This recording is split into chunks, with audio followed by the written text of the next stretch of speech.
Connectra creates opportunities for people living with disabilities by providing information, resources, and programming geared towards greater inclusion and quality of life. Check out some of the programs we offer through our online learning platform, Connect Together, including our Service Mondays, where we highlight a local organization or initiative, our Tuesday Community Support Group, where space is provided to share your personal journey with disability or simply listen to others in a safe and inclusive environment. Wednesday Chair Yoga with Bobby Seal-Kobiski. Thursday Adapted Fitness with Megan Williamson. Friday Rotating Dance Classes hosted by Janice Lawrence and Joanne Cuff. Additionally, starting in April, we're bringing back our Wednesday creative writing classes, running from 2 to 3 p.m. and hosted by Emily Gillespie. And other initiatives, including presentations by the Disabled Independent Gardeners Association's GrowABLE program, and our Perspective series. Check out our updated programs calendar on our website, connectra.org, or find us on Facebook at Connectra Society. The Abilities Expo is back in 2022.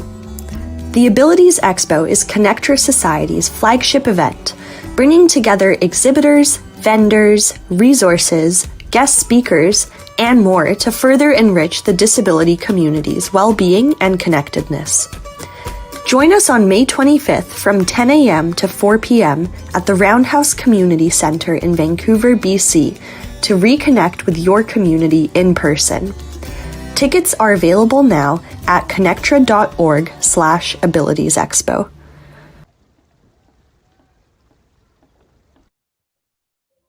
Okay, you can start.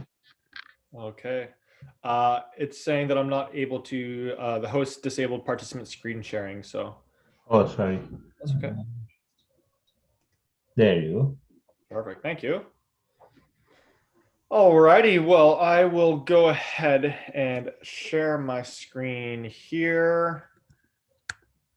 And that should say first year gardening 10 tips that I wish I knew. Would you mind just letting me know that you're able to see my screen there? Maybe just hopping off of mute real quick to let me know that it's coming through properly? Yeah, I can see your screen.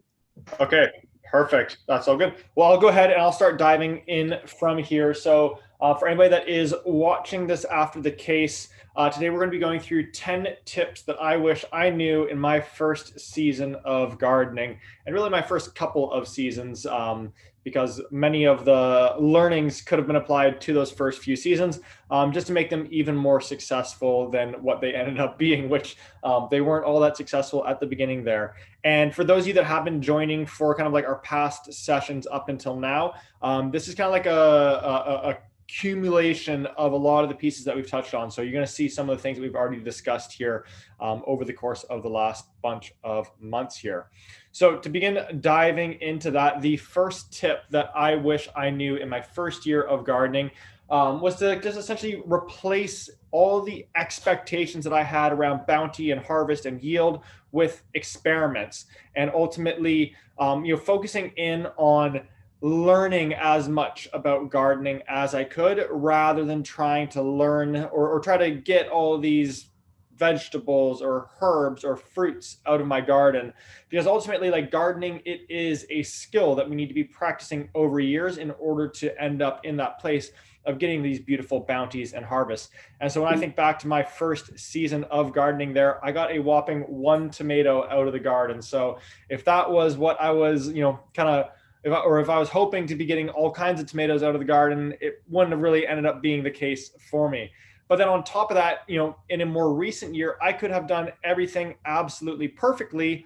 But then we have a really, really hot June, and all the leafy greens, all of the broccoli and brassicas, they bolt and they go to flower, and I could have done everything perfectly, but Mother Nature had other things planned.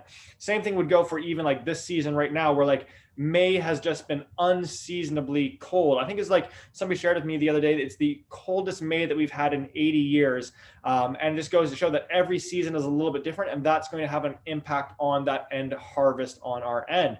And so what I encourage everybody to do is shift away from having these expectations around bounty, harvest, and yield to simply enjoying the process of spending time in the soil, recharging the batteries, and learning a new skill that we're able to take with us into each of the following seasons. And so by kind of approaching things in that manner, I've really been able to grow as a gardener. And so here's one example of an experiment that I recently ran where I wanted to see how early and what would happen when I transplant tomatoes really, really early on. So this was on April 2nd. I put a couple of tomatoes into my garden and I really tried to give them the best chance of surviving. I put a leaf mulch down. I grabbed some landscape fabric to draw in heat from the sun and I put that down. And then the last piece that I did was I put a DIY greenhouse over top of them so that they were nice and protected, trying to keep as much warm air in there as possible. And I did this experiment because I am always, as I think many gardeners are, thinking and wondering through like, how soon can I be transplanting? Can I transplant earlier on in the year? I want to get my garden going. And so by doing it beginning of April, it's really like still in the frost window. So how did the plants do? Well, let's fast forward a couple of weeks. And on April 20th, they're really, really struggling. So they were nice and green before, and now they're looking all sorts of yellow. They nearly ended up dying, although they did survive. And I think part of that was because I gave them that leaf mulch, I gave them that landscape fabric, and I gave them the DIY greenhouse. But what was really, really interesting about this is that I started another plant on the exact same day and I left it inside. And about 6 weeks later, we can see that those two are just starting to grow. But the one that I kept inside, it is way, way, way bigger, about like 18 inches taller or so, put on tons of growth.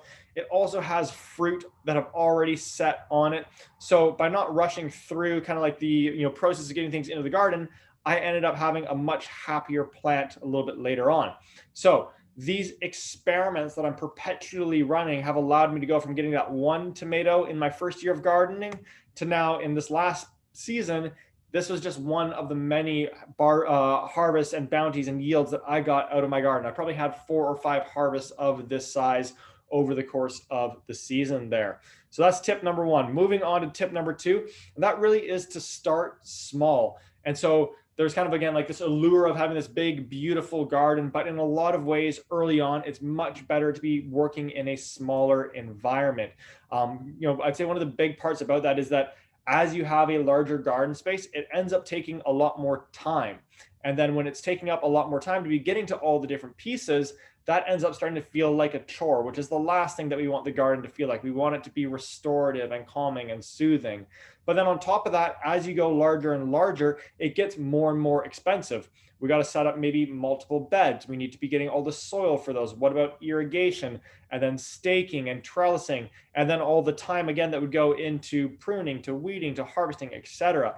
So having a smaller space, it can really allow you to focus in on a fewer number of plants, get to know them really well, and then kind of expand over time as more space either becomes available to you or as you prioritize getting more space available to you in your life. And so when we look at Jennifer, one of the individuals in our community here, this is her patio in Vancouver here. And as we can see, it's a good sized patio, but it's definitely not a huge gardening space. But on top of that, she's also got some furniture throughout here. So not all of it is even like available for us to be utilizing as a garden. But nonetheless, we got grow bags up and running in there, and take a look at just how much she ended up growing in this garden as we got into the peak of summer. So what we can see is she's got multiple, about 5 or 6 tomatoes along here, zucchini in the back there, and she had some peppers down here, potatoes going the other side. And this is all just in a patio environment. And when I look at this picture, the first thing that comes to mind for me is that like we have all of this wall space that we did nothing with. And there's a whole bunch more that we could have been planting up there as well. So we didn't even maximize this one patio space that she has there, which is really, really kind of just cool and exciting in terms of how much you can grow in a small space. So that is tip number 2 there. The third one is to grow the things that you love to eat. And so on this front, on our website, we have a garden planning guide. And one of the very first questions in there is, what are the vegetables and fruits and herbs that you absolutely love? And I encourage you to spend a couple of minutes thinking through that before heading off to the nursery or before starting seeds, just to kind of get a bit of a feel for what you ultimately would enjoy eating and having in dishes through the season.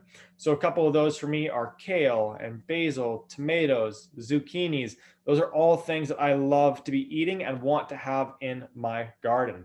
So now that I know what vegetables I want to be enjoying this season, the fourth tip is to use square foot gardening to not only ensure that each one of those vegetables ends up in the garden, but it also has the right amount of space for it to really be thriving. And so the way that we go about ensuring this is that we first draw out our garden space. So this is my backyard here, although it has changed a little bit over the course of the last few seasons here. And what we can see is that I've got raised bed 1, raised bed 2, raised bed 3, and raised bed number 4 here.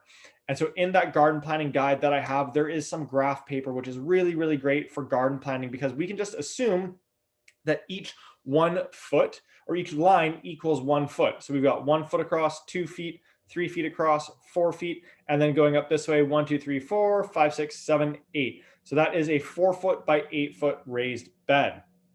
Now I'm going to go back to just that picture real quick. What we can see is that's raised bed number 1, and there's raised bed 2, raised bed 3, and raised bed 4. And of course, on the drawing, I've then got raised bed 2, raised bed 3, and raised bed 4. So we've drawn out our space. Next thing that's really important to pay attention to is the sun and how the sun is moving throughout our yard. And so as you observe the sun over the course of leading into the season and in the season, I encourage you to put a little bit of a sun icon at different parts throughout your bed. So this first bed that I have here, I know that it is full sun. It's where I definitely want to be planting some of those kind of sun-loving vegetables that I have and want to get into the garden.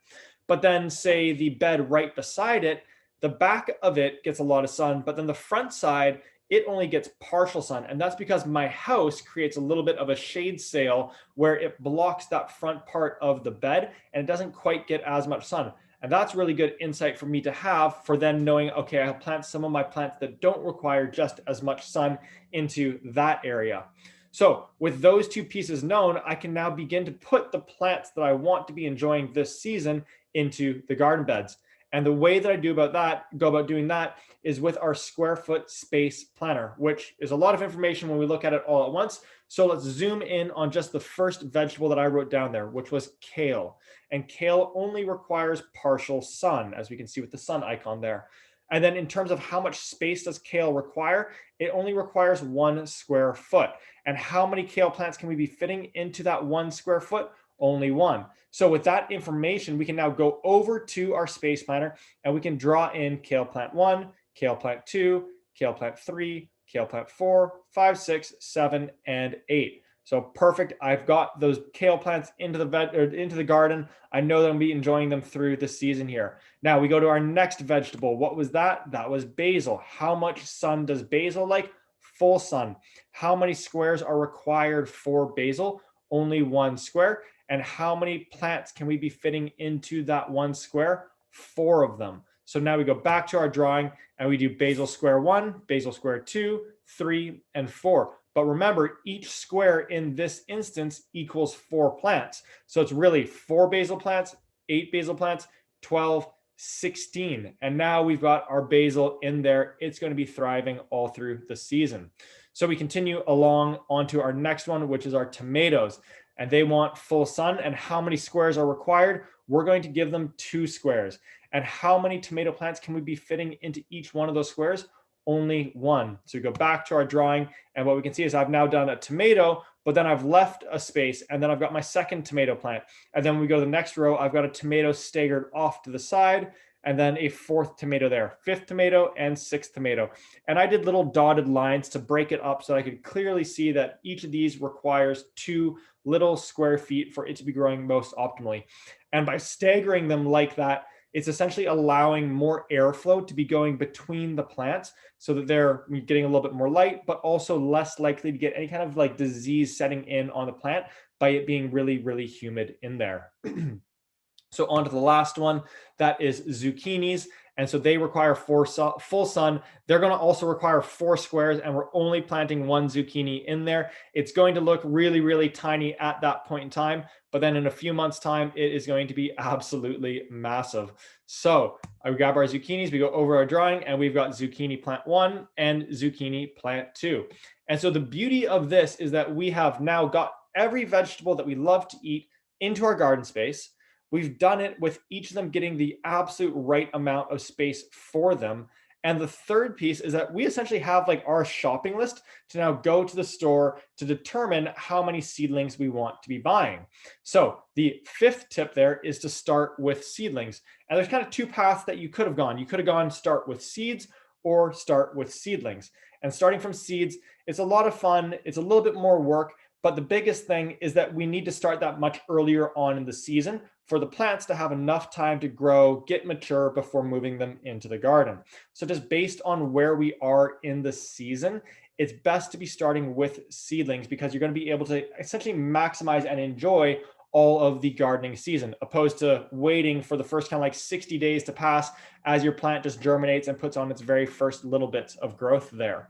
And then as you kind of move into your second season of gardening and you really love maybe growing tomatoes and zucchinis, then start those from seed in the next season in 2023. And that's going to allow you to be gardening from, kind of like March and April, even earlier than getting started in May, because you're now going to be starting your seeds from scratch indoors.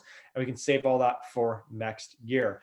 And so the last piece on that front is that I really encourage you when you're at the kind of garden center or nursery is to look for smaller ones that are looking really, really lush, full of life, rather than just the biggest ones that you can find. They're going to put on a lot of growth really, really quickly as we get into these warmer months. So you definitely don't need to be trying to find the absolute biggest ones there. And then the second piece is once you've grabbed your seedlings and the ones that you want to buy, go ahead and inspect the leaves on them just to see if there's any little critters, any insects on there. And if there are, just leave those ones and find yourself a new one that doesn't have any of them on there yet. You don't want to be bringing any of that home just to be kicking off the season here. So that is tip number 5. And now we've kind of gone to the nursery. We've picked up the seedlings that we want to have in our garden. The 6th tip here is to now be building your soil. And so to do this, there's 3 things that we want to be utilizing. Those include compost, coco coir, and perlite. And so what you're going to do on this front is you're going to measure out 3 parts of compost. And I'm using 5-gallon pails for this. You could definitely use something a little bit smaller, but this is a good size to go off of. Now, once you've measured out your 3 parts of compost, you're then going to do 2 parts of coco coir. So I go ahead and I dump those out, and I now have my coco coir. And then the last one that I'm going to do here is 1 full pail of perlite for some drainage. So I've now got that all kind of set up. The next thing that I need to do is dump that onto a tarp or into a kiddie pool and then mix that up until it's a nice and even consistent texture. And so what I like to do is start with the lightest materials first. I go ahead and I dump them out, and I put the kind of heavier materials, which would be the compost, on top. And then I just grab a shovel and I'm going around, lifting up, turning over, lifting up, turning over, lifting up and turning over. And I'm doing this until it's a really nice and consistent texture. So what we can see after a couple moments of doing that, when I grab it in my hand, is that it's now really, really nicely mixed up, ready to go for the upcoming season. And then all that we need to do from there is just simply fill up our grow bags, and they are going to be all set and ready to be transplanted into. And I like to leave about 1 to 2 inches at the top here, just to kind of allow there to be a little bit more space in there so that when we transplant in, it's going to be easy to work around. There's going to be soil falling all over the place. If you were wanting to set up more of like a raised bed environment, this is where we'd go with that Charles Dowding, no dig, no till, 100% compost approach. Excuse me. And so to do this and to set this up, what we first want to do is we want to lay down cardboard. And so we put the cardboard down to cover the area that we ultimately want to be planting onto. And I like to do kind of like 2 to 3 layers worth of cardboard. It's all going to decompose over the course of the coming kind of like 6 to 9 months here. So it's all going to be ultimately ending up in the garden, decomposed as food for the ecosystem beneath the surface. But we want to have enough down there that none of the grass survives and ends up poking through the surface. So once we have those down and in place, the next thing that we want to do is lay down our pieces of wood. And so I pop those pieces of wood down, and I'm essentially just building my raised bed here. Now you could go with like a 4 foot by 8 foot raised bed. This is a 6 foot by 8 foot raised bed, which is, a bit of a different size, which I just did purely from the perspective of wanting to fit it into my backyard growing area. So that was kind of the rationale behind that decision. Was I just had a really good space for a 6 foot raised bed lengthwise. And so that's why I made it 6 feet instead of 8 feet or 4 feet. All righty, so we got that bed in place now. And so the next thing that I want to do is to fill that up with either 100% compost, or you could shift down from that. So if you wanted, you could fill the whole bed up with the exact same mixtures that we just went through for the containers with the cocoa core and with the perlite. That's obviously just going to be a little bit more expensive than using 100% compost. My personal favorite at the moment is to go with 75% compost and then 25% vermiculite. Really, really great from a moisture retention perspective. And I've really just, enjoyed growing my plants in a mixture like that. So continuing along from there, we now have our bed set. We've brought our seedlings home from the store. Tip number 7 is to use nutrients and microbes when we are transplanting. This is 100% something that I did not do in my first season. It's a big reason why I only got 1 tomato, and a big reason why that tomato did not even taste good. There was no food in the soil for it to be taking and growing. So the 3 kind of pillars of building our soil are compost, which we of course just talked about, and then more focused and more specific at the plant level are worm castings and organic fertilizer. And so that is what we use in our transplant kit. Those are the 2 things that I include in kind of like my garden, or these are the 3 things that I use throughout my garden, but the 2 things that we have in our shop that people also utilize are the worm castings and organic fertilizer, and gets me really, really amazing results. So you don't need to do anything more than just using these 3 kind of pillar pieces of the, kind of building our soil focus or foundation. So with those pieces on hand, when it comes to transplanting, say for that kale baby that we were talking about earlier, we measure it out and we dig a hole, and we grab 1 handful of worm castings and 1 tablespoon of 444 superfood. We put that into the hole there. Then we give it a good little massage. We grab our plant baby, we pop it in, we backfill with the surrounding soil, and then we put 1 more handful of worm castings and 1 tablespoon of 444 superfood sprinkled around the base. We massage that into the top layer. And now if it was sunny and dry out, I would give it a really good watering. As you can tell from this video, the soil there is already looking really, really dark and moist. And so I knew that there had been a whole bunch of rain and there was rain in the forecast. So I was just going to let that work its way through the soil. It didn't need any more water or watering. So that is how simple it is for transplanting. And when you do it that way, the kind of vegetables, the harvest that comes out of the garden starts looking really, really good, such as those leafy greens, this head of cabbage, and a whole bunch of tomatoes coming out of the garden. So the 8th tip, as we get kind of towards the home stretch here, is to think seasonally. And this is a really kind of cool one, especially for those of us that are living in coastal BC, because we effectively have 2 full growing kind of like calendars or cycles in 1 calendar year. And so what I mean by this is that, the things that are going into the garden right now, some of them we're going to harvest out. And when we harvest those, there's new space that has opened up in the garden. There's nothing growing there. And that's where we can plant a succession crop in there that's going to allow us to essentially maximize and utilize all of that garden space for the entirety of the season. So some of those crops that we're going to be harvesting include garlic and arugula, carrots, onions, potatoes, broccoli. And the question then, of course, becomes, what do we do when they're no longer there? When we look in the bed that's right behind us in this picture here, I've got my garlic on the right and I've got my arugula on my left there. And so this is all coming out of the bed right around July 20th. And so I know that around July 20th, that's when all this is coming out and I want to get new stuff into the garden. And so to do that, what I actually encourage you to do is on July 1st, about 20 days earlier, is start your succession crop and start those in little seed cells or containers. And so when you do it this way, you're essentially getting an extra 20 days of overlap in your season and extending the season even further there. And so what I'm doing with this kind of succession crop here is that I start all those seeds on the 20th or on the 1st.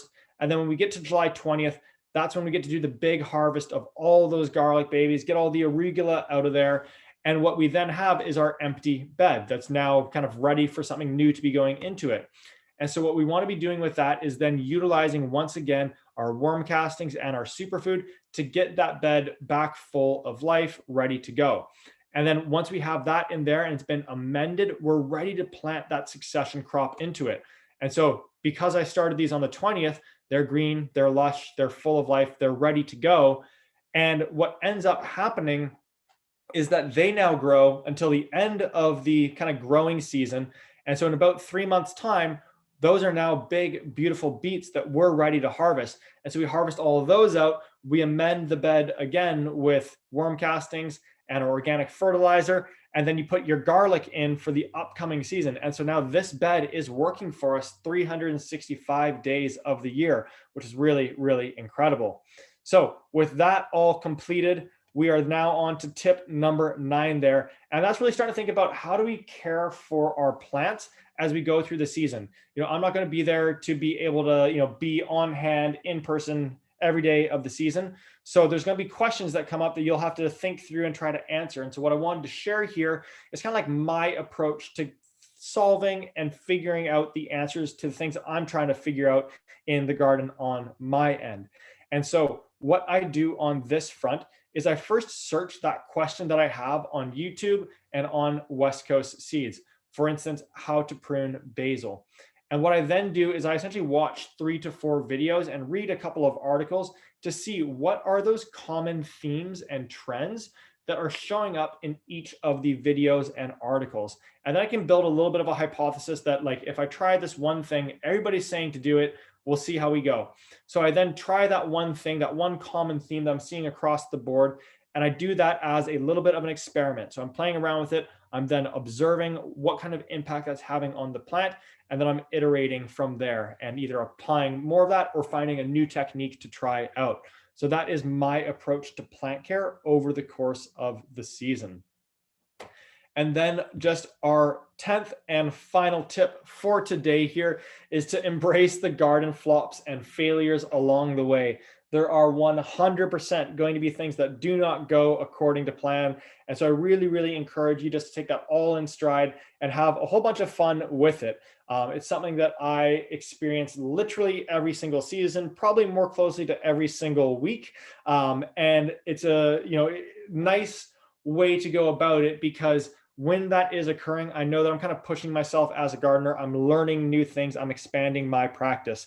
And so a couple of things kind of over the past season, my rosemary was doing really, really bad. I ended up getting it into a really good place, but then it ended up dying anyways over the course of this past winter when it got so cold. So I need to be replacing that for this season. Then I was putting in irrigation last year, and sure enough, I put a staple right through one of the irrigation lines, had to pull that out. And then as I was pulling that out, I managed to knock over a whole bunch of my potatoes because the line was kind of like running through them. So there's all kinds of stuff like this that is happening for me all through the season. And again, my encouragement to you on that front is understand that that is literally happening to each and every one of us gardeners, whether you're in your first year, your 5th year, or your 50th year. We're all having little garden flops and fails each and every season there. So folks, that's everything that I wanted to cover off on for today here. If there are any questions, happy to answer those. Otherwise, we can go ahead and begin wrapping things up here. Yeah, really nice. I also grow a few things, so it's very interesting. Love it. What are a few of your favorite things to grow? Tomatoes, chilies. Yum. And then my wife tried to grow zucchini for 2-3 years continuously, but it never grew. Oh. Like it grows, the flowers come, but the fruit never comes. Oh no! So she gave up on that. You'll have to look up. We have a playlist on YouTube. It's about 15 videos on how to grow zucchinis, and it takes you from the very beginning, starting the seeds, all the way through to harvesting and getting zucchinis off the plant. Yeah, Funny thing is, it grows so nice. It has flowers, everything, but it just never gives any fruit. Interesting. Interesting. Then I like to grow anything that I go and see something new. I say, okay, let me try to grow this. So Yeah. sometimes it grows, sometimes it doesn't grow. For I sure. grow potatoes. They grow well. Yeah. Then we grow beans. Yep. Beans also grow well. Nice. I Love have that. a small garden in the backyard, so it's nice. Always Love fun it. to grow something. Yeah, potatoes are a lot of fun. I'm doing a little potato experiment right now, seeing which way they grow best. Mhm. We grow it in the recycled plastic bucket. Yep. Yeah. We fill that up, put the potatoes in there, and then just empty it. So Love it. you don't have to like go around finding them. Yeah, totally. That makes it a little bit easier, hey? Last year we also grew carrots. They also grew well. Yeah, cool. That's So great. it's always fun to grow something. Yeah, it's a lot of fun. I really enjoy it for sure. Okay, so we can just end it now. Perfect. Thank